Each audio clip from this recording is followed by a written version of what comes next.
Hello बच्चों, स्वागत है आपका शक्ति साइंस एकेडमी में। आज हम सॉल्व करने वाले हैं हमारे मैथ्स की न्यू एनसीईआरटी की बुक गणित मंजरी की सर्कल चैप्टर का एक्सरसाइज 5.3। तो चलिए बिना किसी देरी के शुरू करते हैं। पहला क्वेश्चन है, can you explain why the converse to the theorem 4 is true. Theorem 4 का कन्वर्स क्या है? That is why does the perpendicular from the centre of a circle to a chord of the circle bisects the chord। तो चलिए पहले सबसे पहले हम एक सर्कल ड्रॉ करते हैं।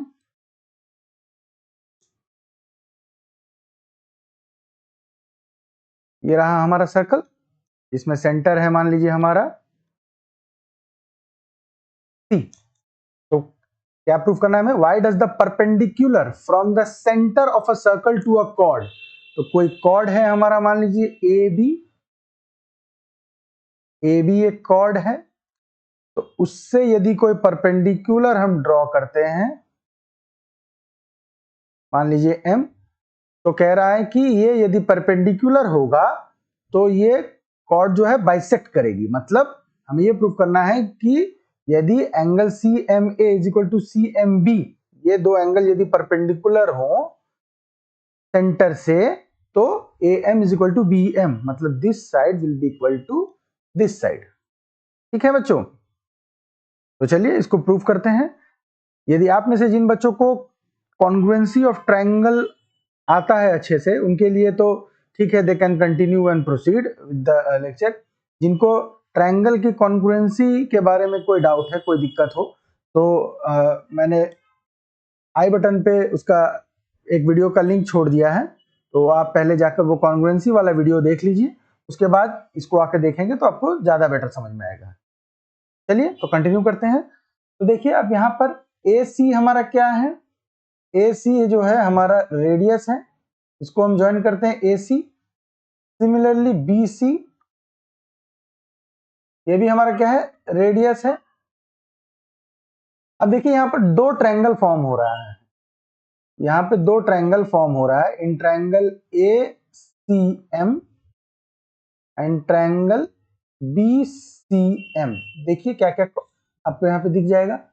ए सी और बी सी इक्वल है, A C is equal to B C. क्यों? क्योंकि दोनों रेडियस है। ठीक है ना। और देखिए आपका A M is equal to A M, दोनों में ए एम है तो ये कॉमन है। और angle A M A, sorry,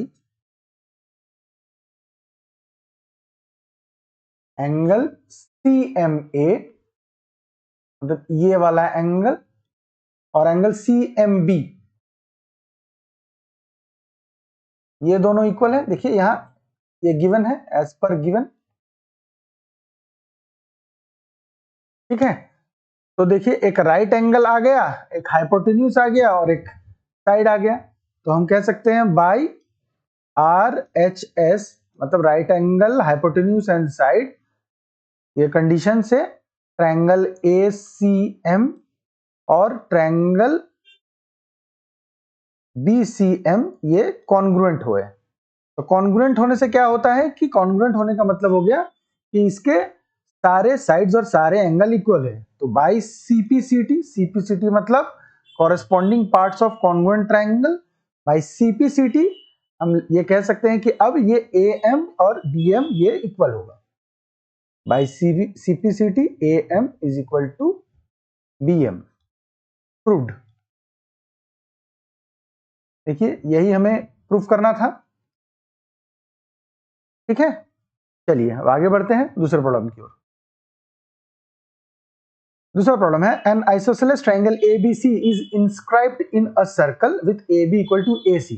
तो पहले की तरह ही पहले एक सर्कल ड्रॉ कर लेते हैं।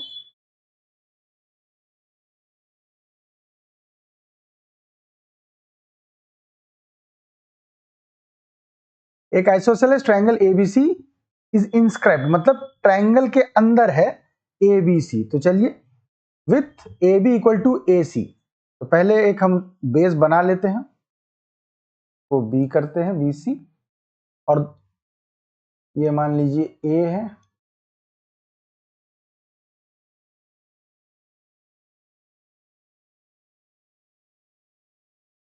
आइसोसेलेस ट्रायंगल ए बी, ये साइड और ये साइड हमारा इक्वल है। हमें क्या प्रूव करना है कि show that altitude from A to B C, A से मान लीजिए सेंटर ओ है, ए से जो बीसी की तरफ जो ऑल्टीट्यूड जाएगा, मतलब जो परपेंडिकुलर होगा, वो जो है सेंटर ओ जो सेंटर है उससे पास करेगी। तो ये हमें प्रूव करना है, ठीक है। तो इसको देखिए हम कैसे इसको अप्रोच क्या करेंगे। हमें ये पता है कि सेंटर से थ्योरम 4 और उसके कन्वर्स से हम ये जानते हैं कि सेंटर से यदि कोई भी लाइन परपेंडिकुलर हो, ठीक है, तो वो कॉर्ड को बाइसेक्ट करती है। सेंटर से यदि कोई लाइन परपेंडिकुलर हो तो वो कॉर्ड को बाइसेक्ट करेगी। तो यहाँ पे हमें कह ही दिया गया है कि altitude from A to B C, यानी ए से बी सी तक ऑल्टीट्यूड है यानी परपेंडिकुलर है। तो हम ये यदि प्रूव कर दें कि ये मान लीजिए आपका ये m है, B M equal to C M है, हो जाए, तो ये हम बोल सकते हैं कि ये जो लाइन है ये सेंटर से आई है। कॉन्सेप्ट आप समझ रहे हैं? तो चलिए इसको प्रूव करने की कोशिश करते हैं। इसको प्रूव कैसे करेंगे? हम ट्रायंगल ए एम बी और ट्रायंगल ए एम सी, इन दोनों को कॉन्ग्रुएंट प्रूव करने की कोशिश करेंगे, जैसा कि हमने पिछले वाले प्रॉब्लम में किया था। तो चलिए, in triangle A M B and triangle A M C, देखिए A B equal to A C, ये हमारा गिवन है। A M is equal to A M common, और angle A M B is equal to angle A M C, जो कि 90 degree है। ये भी हमारा गिवन है। कैसे गिवन है? ये altitude from A to B C, ठीक है। तो बाय आर एच एस, ये कह सकते हैं by R H S, right angle hypotenuse और एक side, by R H S triangle A M B is congruent to triangle AMC, क्या बच्चों? by CPCT BM is equal to CM। तो देखिए अब हमारा BM इक्वल टू CM आ गया। अब देखिए कन्वर्स ऑफ थ्योरम 4 क्या कहता है, जो अभी हम पहले प्रूव किया था कि the perpendicular from the centre of a circle to a chord of the circle bisect each other. यदि कोई परपेंडिकुलर सेंटर से आएगी तो उस कॉर्ड को बाइसेक्ट करेगी। तो हमारा यहाँ कॉर्ड तो बाइसेक्ट हो जा रहा है, BM इक्वल टू CM, और ये परपेंडिकुलर भी है, तो इसका मतलब ये जो लाइन है ये सेंटर से ही आएगी। That means AM must pass through O, है ना? ठीक है, ये प्रूफ हो गया। चलिए अब हम आगे बढ़ते हैं। Two parallel chords of 6 centimeter and 8 centimeter are on the opposite side of the center of a circle. If the radius of circle is 5 centimeter, find the distance between the midpoint of the chords. तो चलिए पहले एक हम circle draw कर लेते हैं।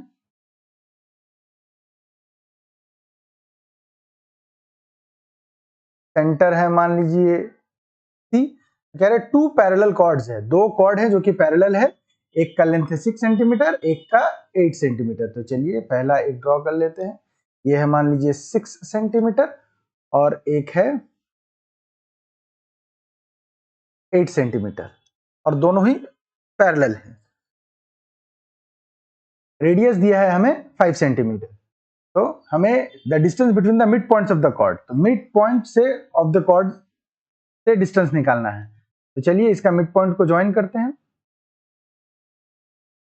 ये मान लेते हैं कॉर्ड है हमारा ए बी, का मिड पॉइंट है M, और इसको मिड पॉइंट ज्वाइन करते हैं। ये हो जाएगा मान लीजिए हमारा N P Q, अब हमें निकालना है find the distance between the mid points of the chords, ठीक है। तो मिड पॉइंट यानी हमें निकालना है बेसिकली एम एन का लेंथ निकालना है हमें, ठीक है। अब आपके मन में ये डाउट आता होगा कि ये एम एन स्ट्रेट लाइन क्यों बन गया।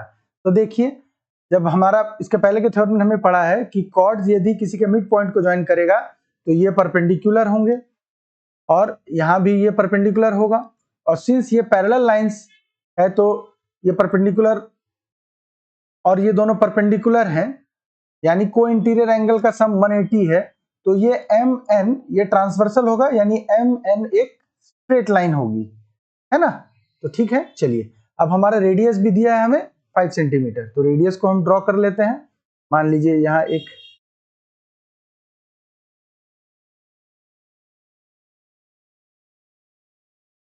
BC ये एक रेडियस, और यहाँ QC ये रेडियस 5 सेंटीमीटर हमने ड्रॉ कर लिया है। अब मिड पॉइंट पे है तो मान लीजिए ये हमारा 3 सेंटीमीटर होगा, BM3 होगा, और यहाँ पर NQ हमारा 4 हो जाएगा, ठीक है। तो हम देखिए पाइथागोरस थ्योरम यूज करके पहले MC निकालेंगे फिर NC निकालेंगे। तो हमारा यूजिंग बाई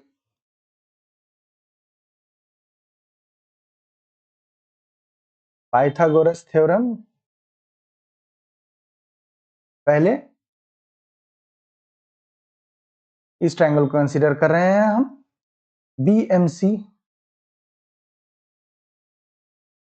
यहाँ पे क्या होगा, हाइपोटेन्यूज, हाइपोटेन्यूज क्या है हमारा BC square, hypotenuse square is equal to बाकी दो जो साइड होते हैं राइट एंगल ट्रायंगल में उसका स्क्वायर हो जाएगा, तो CM square plus BM square. तो BC स्क्वायर तो हमारा यहाँ गिवन है 5 square is equal to CM square plus ये BM है 3 स्क्वायर, तो CM स्क्वायर यहां से निकल जाएगा हमारा 5 स्क्वायर माइनस 3 स्क्वायर, यानी 25 minus 9 which is equal to 16, so therefore CM is equal to root over 16 equal to 4 centimetre, ठीक है। सिमिलरली ट्रायंगल, अब इसको कंसीडर करते हैं हम CNQ, यहां पर भी पाइथागोरस थ्योरम को यूज करेंगे, तो CQ square is equal to CN square plus QN square. CQ square as usual 5 square, CN square तो हमें निकालना है, और QN 4 स्क्वायर, तो CN स्क्वायर हो जाएगा हमारा 5 स्क्वायर माइनस 4 स्क्वायर, ये आ जाएगा 25 माइनस 16 9, तो देयरफॉर CN हो जाएगा हमारा रूट ओवर 9 इक्वल टू 3। हमें निकालना क्या था, हमें निकालना है MN which is equal to CM plus CN, 4 plus 3 equal to 7 centimetre, ठीक है बच्चों। कोई डाउट हो तो हमें जरूर बताइए और हमारे इस चैनल को सब्सक्राइब कीजिए। Until then, goodbye.